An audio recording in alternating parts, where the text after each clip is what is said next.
Okay, let's talk about one of the biggest decisions you'll probably ever make: where you're gonna live. It's that age-old debate, right?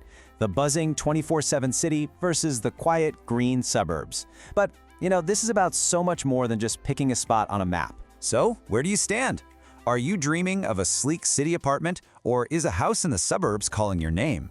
We're gonna break this all down, because the choice you make impacts everything: your money, your time, and honestly, just how happy you are day to day. This isn't just about changing your mailing address. It literally defines your life. We're talking about your daily commute, what you do for fun on a Friday night, and the kind of people you meet. It's a huge deal. So let's dive into the first major trade-off you've got to consider. First up, it's the classic battle: convenience versus calm. What do you really crave in your day-to-day? Do you want everything at your fingertips, or do you need that quiet space to just breathe? This is the core of the lifestyle choice. See, in the city, everything is right there. Your work, that new restaurant, a museum, a concert, it's all just a short walk or a train ride away. Life is spontaneous. But then you have the suburbs, and they offer a totally different kind of luxury: peace and quiet.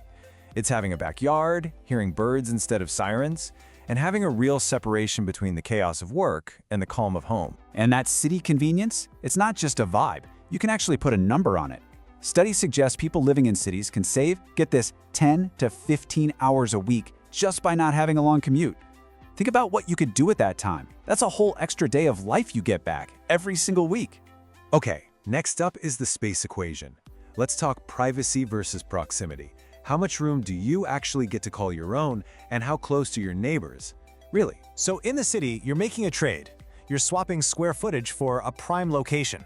Your apartment might be a bit cozier, and yeah, you'll probably know what your neighbor's favorite music is. But out in the suburbs, that whole equation flips. You trade that instant access for your own little bubble. A bigger house, a yard for a dog or for the kids to run around in, and a bit of breathing room between you and everyone else. All right, let's get real and talk about the money. Because this is so much more complicated than just looking at a rent or mortgage payment. We have to look at the true cost of living. You really have to look at the whole picture. That crazy high rent in the city? Sometimes it gets balanced out by not needing a car, which saves you a ton on gas, insurance, and payments.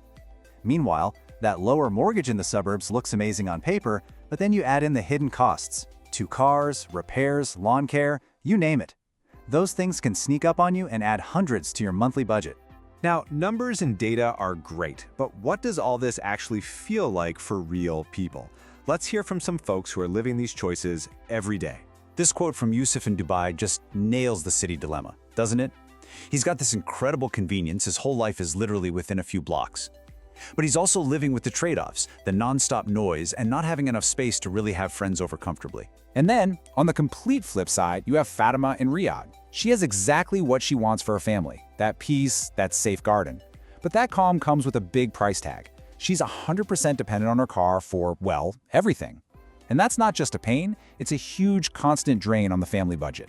So, how in the world are you supposed to make this choice? Look, there's no magic answer that's right for everyone, but there is a right way to think about it for yourself. Let's walk through a little framework to help you figure out your own perfect fit. It's really just 3 simple steps. 1, be brutally honest with yourself. What matters most to you right now? Is it being close to everything, or is it having more personal space? 2, do the real math. Don't just look at rent. Add up transportation, utilities, maintenance, everything. And 3, this is the most important one: go experience it. Spend a weekend there. Try the commute on a random weekday.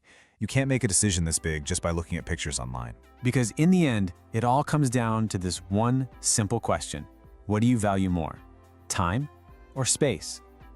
Are you willing to give up a bigger home to get more hours back in your day? Or are you willing to spend more time commuting to have that extra room, that yard, that space to call your very own? The answer to that, that's what's going to lead you home.